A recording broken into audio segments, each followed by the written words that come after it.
That will change in a Barack Obama administration. Senator, you have quite a record. This is the next question here, of being an interventionist. You have argued for intervention in Bosnia and Kosovo, initially in Iraq and Pakistan, and now in Darfur, putting U.S. troops on the ground, boots on the ground.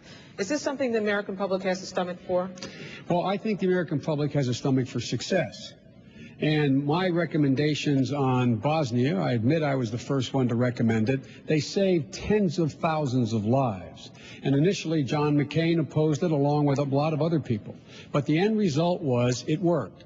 And look what we did in Bosnia. We took Serbs, Croats, and Bosniaks, being told by everyone, I was told by everyone, that this would mean that they'd been fighting and killing each other for 1,000 years. It could never work.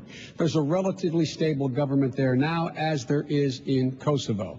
With regard to Iraq, I indicated that it would be a mistake to go into. I gave the president the power. I voted for the power because he said he needed it not to go to war, but to keep the United States, the UN in line, to keep sanctions on Iraq and not let them be lifted.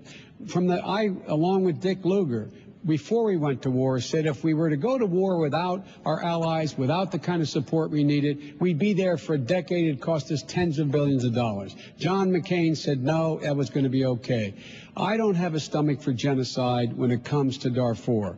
We can now impose a no-fly zone. It's within our capacity. We can lead NATO if we're willing to take a hard stand. We can. I've been in those camps in Chad. I've seen the suffering. Thousands and tens of thousands of people have died and are dying. We should rally the world to act, and we should demonstrate it by our own movement to provide the helicopters to get those 21,000 forces of the African Union in there now to stop this genocide. Thank you, Senator. Governor.